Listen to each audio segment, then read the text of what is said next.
On this episode, we discuss our respective levels of cultural assimilation in Thailand with the help of some of our listeners. So if you've ever wondered if you're behind, in front of, or right in the middle of the assimilation curve, you'll love this episode of the Bangkok podcast.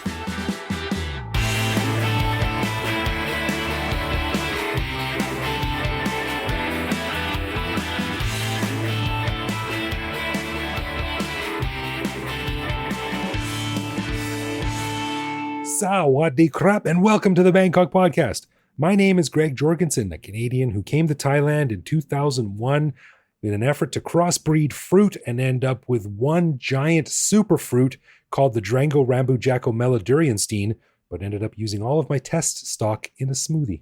Ah, too bad. Yeah. And I'm Ed Knuth, an American who came to Thailand on a one-year teaching contract 20 years ago, fell in love with explaining that although I'm American, I'm not actually from New York or California. So I never left. I get that too about Canada. Oh, where are you from? Canada. Oh, are you from Vancouver or Toronto? Right. That's exactly right. Here we have other cities. First, a huge thanks to all of our patrons who support the show. Patrons get a whole bunch of cool stuff, including our ad-free regular show a day early, behind-the-scenes photos and videos of our interviews, discounts on swag, which you can find on our website, and various other things that aren't available to regular listeners. But best of all, patrons also get an unscripted, uncensored bonus episode every week where we riff on current events and random topics. We just finished recording this week's bonus show, and we chatted about the frustrations of the double-edged sword of living with a Thai mother-in-law, a crazy connection between Thailand and a recently released professor from an Iranian prison, and the plight of my poor freshman students who have not yet had the traditional first-year uni experience that most people get because of COVID. To become a patron, head to bangkokpodcast.com/support.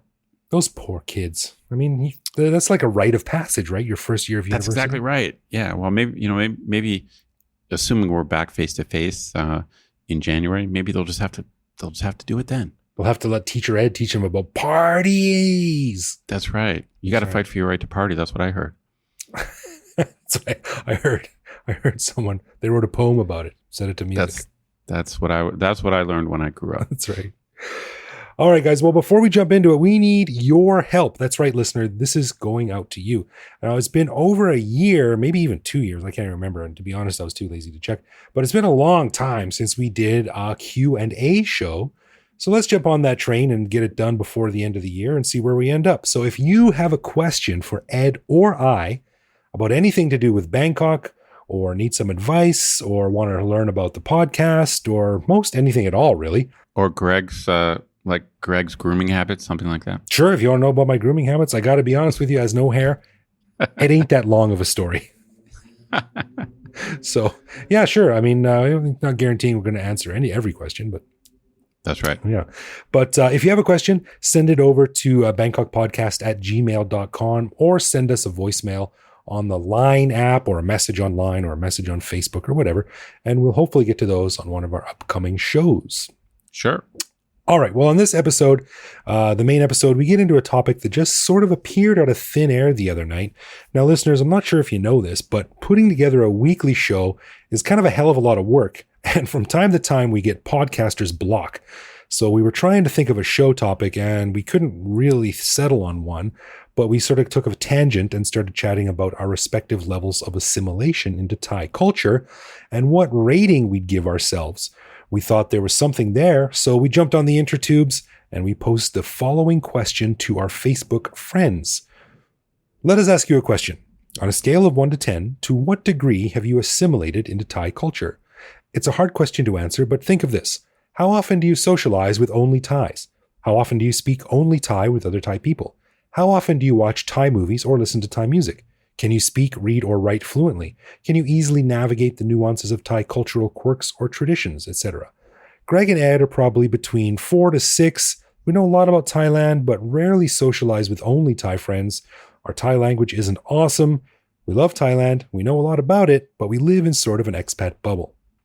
So that was a question we posed on Facebook. And we got some pretty good answers. And Ed, what did you think about when you read through them? Well, Honestly, I want to talk about the answers because, we're all about our listeners. But of course, I'd rather talk about myself first. Sure, yeah. That's why we started Right. a podcast, right? That's right. It's this whole question of assimilation. I love this issue because obviously I've been here a long time, and I just in general I feel like I should be more assimilated. So I'm wondering if most expats feel that way because I've made my life here. I'm happy.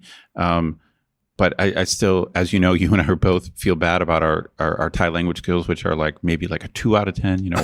We're not like ranked. We're not like raw beginners, but I don't know. I think my Thai. I'm maybe a 3.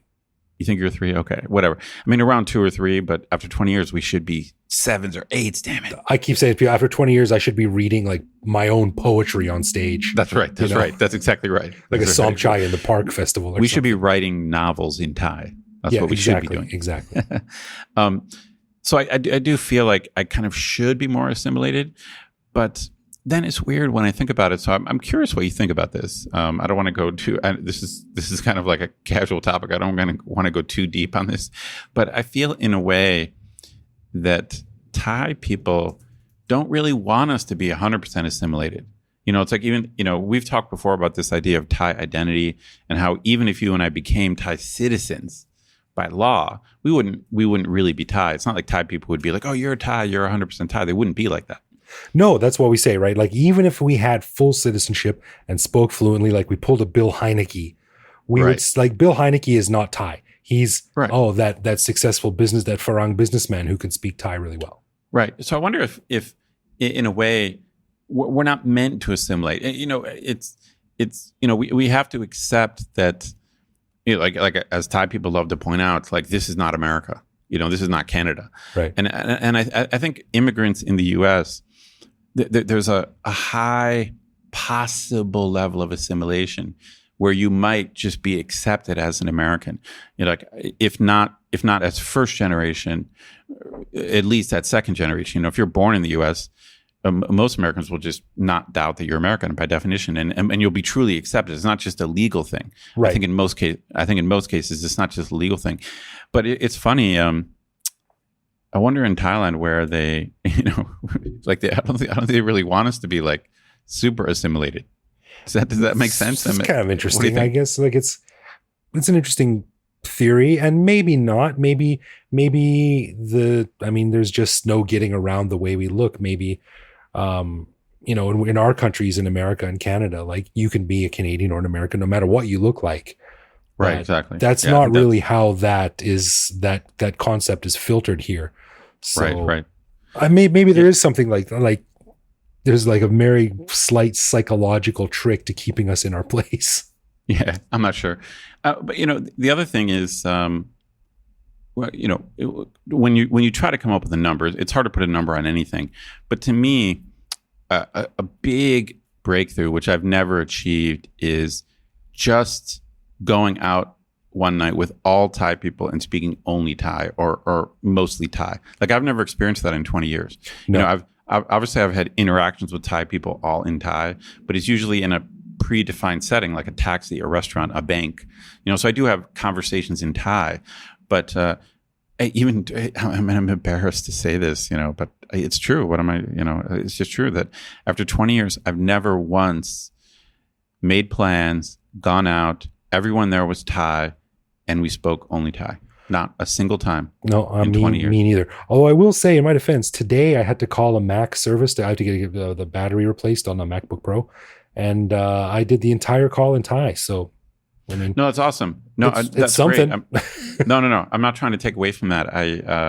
I mean, like socially, like you and I both. Me too. You and I both have functional Thai, where it's not like a freewheeling, casual social thing.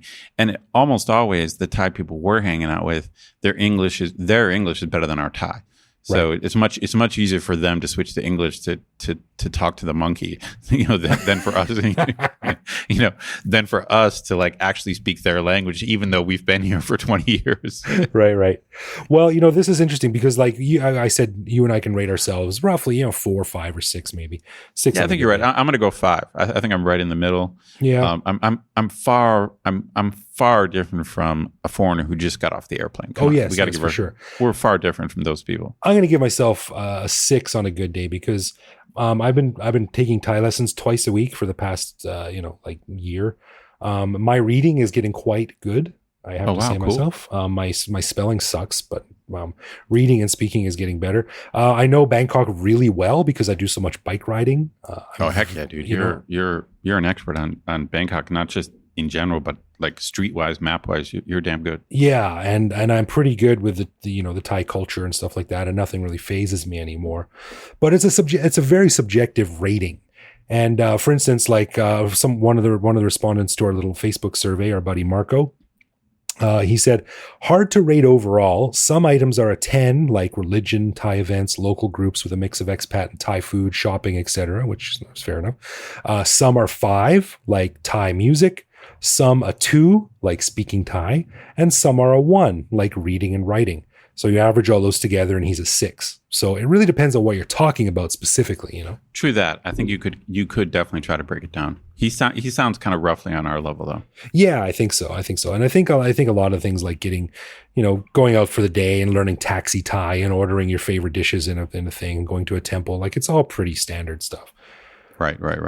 But yeah, another person too, Cheyenne, he said, I would say 4 to 6 too. He said, I used to be higher when I was in university with mostly Thais. Right. Interesting. So if you're peers, yeah. That's interesting. Yeah. And Tao also, he wrote in, he said he rates himself a 7 or an 8. I did grow up here until a young teen, so I retain a fair bit of language skill, which probably helps a lot. Nowadays, I have a lot more Thai friends because my Farang friends keep leaving. Interesting. Which is true. Well, I mean, Tao fits into the kind of international Thai category. Yeah.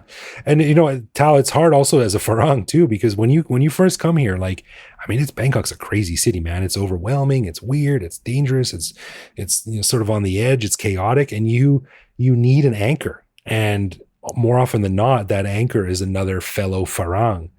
And that's right. You're just getting, I think we've all been in the situation where you're just getting to know them, and they're sort of like, you're the Padawan and they're the Jedi, and they're like leading you and educating you about Bangkok. And then they're like, by the way, my contract ends later. And they're gone. And you're like, ooh. Yeah. Not everyone is like us. Not everyone is like a long timer. Right. And when your support system leaves, then you're sort of floating on your own. But I think that's a really good opportunity, just sort of dive out of the frying pan into the fire and get to learn things from a street level kind of way. Yeah, it's funny. Another one of our Thai patrons also mentioned on Facebook that he's become less assimilated into Thai culture because he just happens to be hanging out with more Farangs, including me and some other of my friends. Oh, really? Yeah, and he was saying that I was chatting with him a bit about it, and he was saying that he feels when he hangs out with Farangs, it's like he can talk about different things, different topics, and it feels more loose. Like, so he's a guy in his late 20s, so he's hanging out with some older guys. But he said when he's with Farangs, hanging out with guys who might be 10 or 20 years older than him, it doesn't feel weird. But he said in Thai social circles, it's more kind of seniority based. So it's like he couldn't hang out with a 50-year-old Thai guy. Like, oh, that's interesting.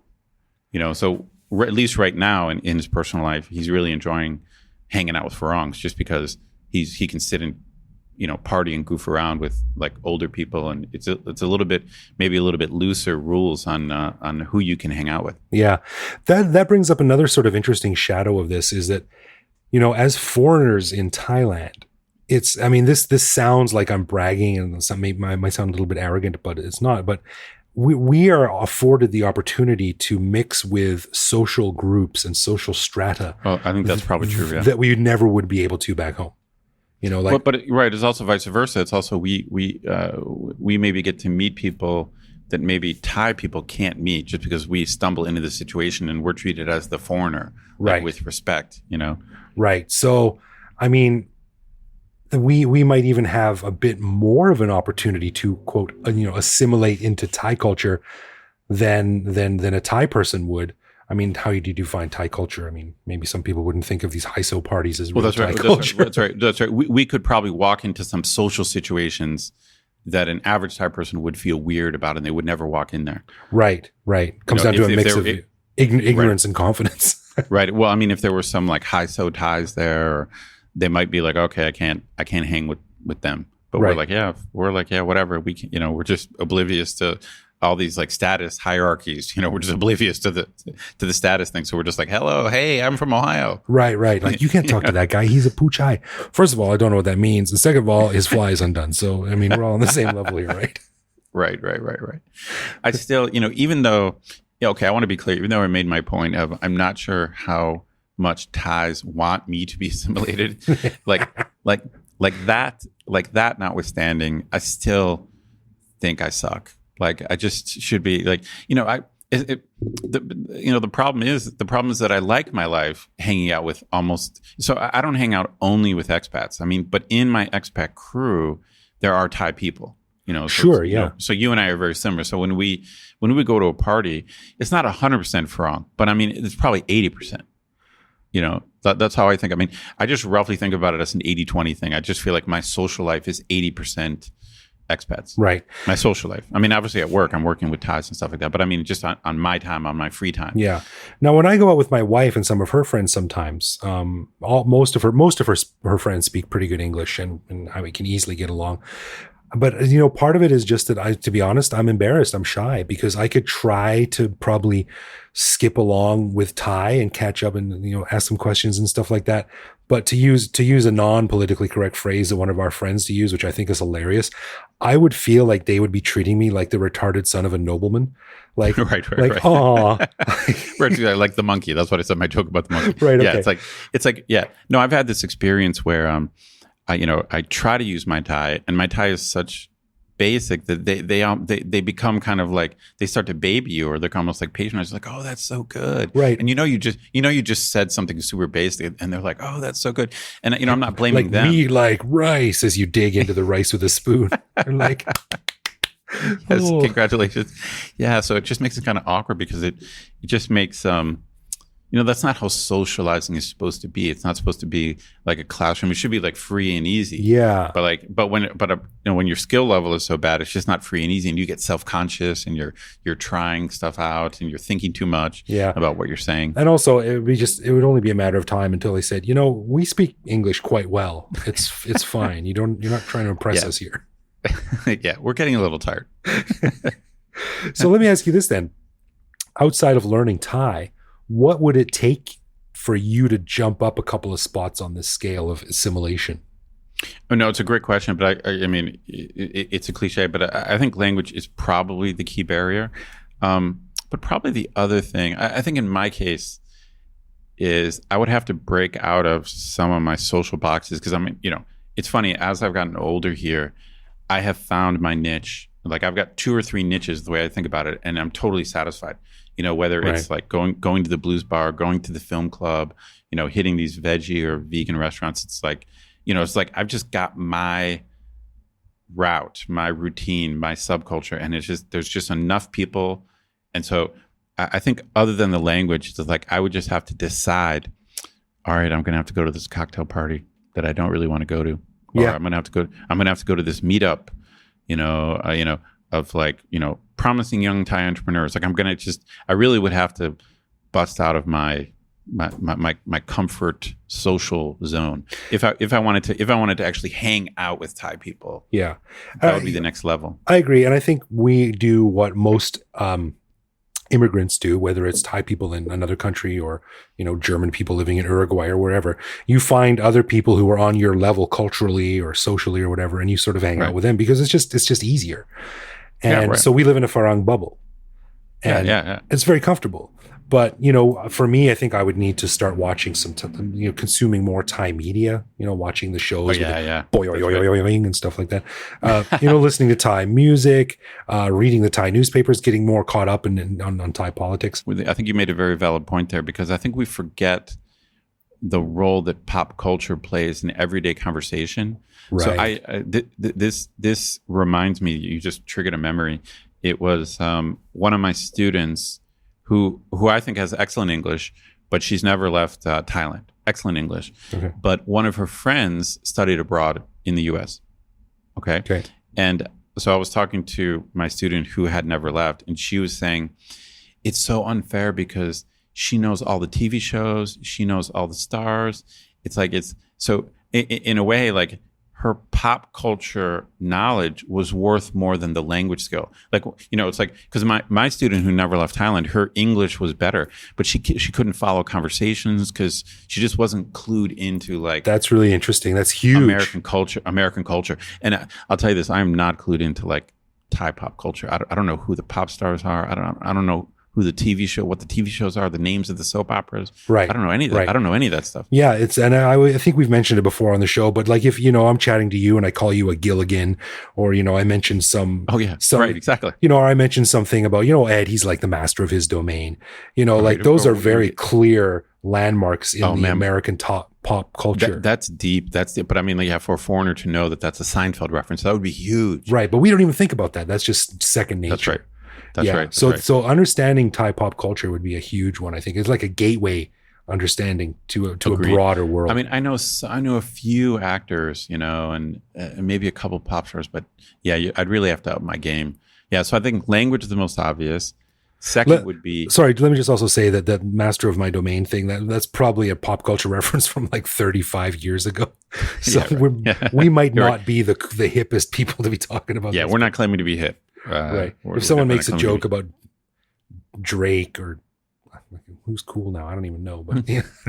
Dude, don't try to be current. Just don't even try to be current. What's up, fellow kids?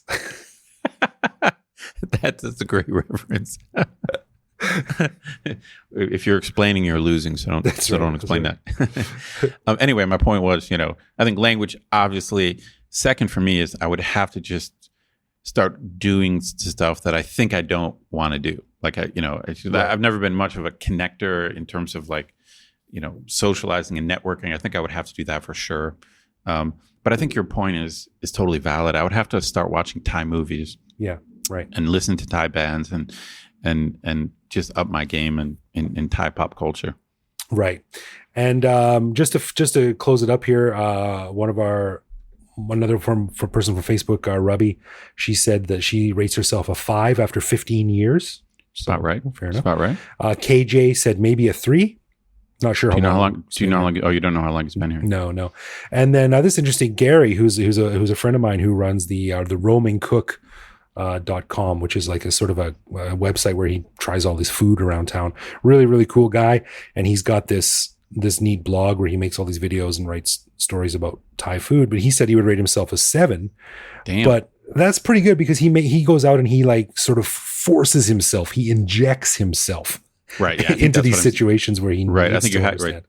Yeah, like you have to get beyond your comfort zone. So more power to Gary if he's a 7. I'd say so too, and that's always the thing, right? Like we've said before, like I could practice my Thai on this taxi driver on the ride home, or I could sit here in silence and listen to my podcast. That's right. Right. No doubt. So, interesting conversation, man. Yeah, I think it's one of those things. It's different for everyone, but it's not a destination. It's the journey, and it's just never ending. God, you're so deep. I totally am, man. It's just this big fat bag of crack I smoked before the show. but you know what I mean? Like it's ongoing. It's never ending. And you've always got to push yourself a little bit. I'm not giving up hope on Thai, man. I'm just not. I'm just holding on to like a thread that someday my Thai will get better. I'm not giving up. Sad thing is, I don't even know how to say thread in Thai. So. It's funny. Oddly for me, speaking Thai is a little bit like my guitar playing. Like I've got basic guitar skills that I've had for like 20 years. Yeah. Like just, you know, like 5 chords and and a couple scales. Right. And I'm holding onto this thread that like someday I'm going to sit down and really practice and really learn, and I'm going to be a good guitar player. Right, it can happen. It can happen, Greg. Right. Please.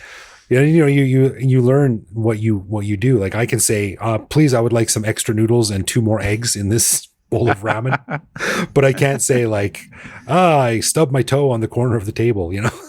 Oh, right. Yeah. No. Yeah. Anyway, I still think after 20 years, I probably know like 200 or 300 Thai words. I think that's it. Like I think I probably know a few hundred Thai words, and that's it. And that's very functional. You can go pretty far on a couple hundred words. we should have our daily shame where our friend Ricker, the Thai Jedi Ricker, comes on and just goes, shakes his head. I'm not giving up on that thread. Right. Guitar and Thai. I'm not giving up. I'm holding on to both those threads. Well, big thanks to everyone who replied to the Facebook post. We might do this more in the future. Actually, it was fun. We might sort of bounce some ideas off our Facebook friends because it's a gold mine of good ideas and interesting insights. So thanks, everyone. For sure. Yeah. Thank you very much. Yeah.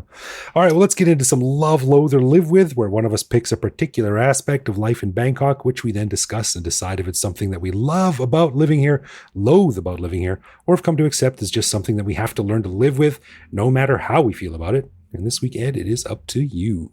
Dude, this is kind of random, but I was in Foodland the other day, and I'm a Coke, a Diet Coke drinker. If they don't have that, I'm a Coke Zero guy. Uh-huh. Okay. Yeah. And then after that, I got to go to Pepsi Max, which is pretty bad. It sucks. Okay. All right. And then if that's not there, I have to go to the local brand Est. Oh. So I think of Est as like a Thai copy of Pepsi or something. And I'm just curious, like, what's your take on Est? It just. Oh man. Yeah, that's a good one. No, I'm a live with bordering on loathe. It's way too sweet for me. And I got a sweet tooth, man. Like I can polish off a half a dozen Krispy Kremes and no. I'm with you, man. I don't know what's wrong with Est, man. I don't like it. I mean, I'm trying, partially, maybe I'm biased just because I'm American and I know that Est is a copy of Pepsi. But even forgetting that, I feel like if you did a blind test, I could identify the Est, and I'm not a fan. Yeah. Est reminds me, like, if Coca-Cola is a cup of coffee, then Est is coffee that you left out last night and are drinking in the morning. There's just something off about it. Like, it's still basically the same drink, but it just doesn't hit the same, jolly spots that other soft drinks do. I'm a loathe, man. Yeah, okay. I'm a live with bordering on loathe. Maybe a soft loathe, but I'm not a fan. All right, fair enough. Good one. All right, and real quick before we go, we're going to do a segment that we call voicemail, and we ask our listeners to send a voicemail to us on the Line app if you have something to say. And this week we heard from our pal David, who is getting inspired from you, Ed. Oh, really? Okay. Yeah, here we go. Hi, my name's David, and I came here on no teaching contract, but eventually found one and fell in love with the dangerous sidewalks and never left. All right, man. I like his style. He certainly recognizes talent, I think. Yeah, thanks, David. All right. A final thanks to all of our patrons who support the show. Patrons get a ton of cool perks and the warm, fuzzy feeling knowing that they're helping support the show. Find out more by clicking support on our website. And connect with us online. We're Bangkok Podcast on social media, bangkokpodcast.com on the web, or simply bangkokpodcast@gmail.com. We love hearing from our listeners and always reply to our messages. True dat. You can also listen to each episode on YouTube. You can chat with us online or even reach out to me directly on Twitter or Instagram where I am BKK Greg. So thanks for listening, everyone. Stay safe, and we'll see you back here next week. No doubt.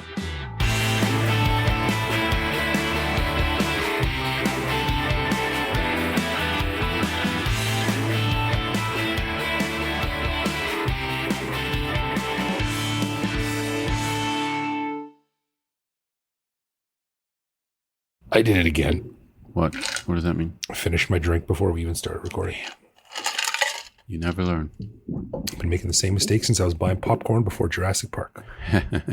Still one of the most visceral theater experiences I've ever had. Oh, really? I mean, I did see it in the theater, and it was pretty incredible, huh? Yeah, it was. Most importantly, everyone was so scared that I happened to be sitting next to the girl I had a huge crush on, and I had to hold her hand. Oh, wow. There you go. Yeah. It's exciting. Thank you, Steven Spielberg. Never got anywhere, but got to hold some hand. Got to hold some hand.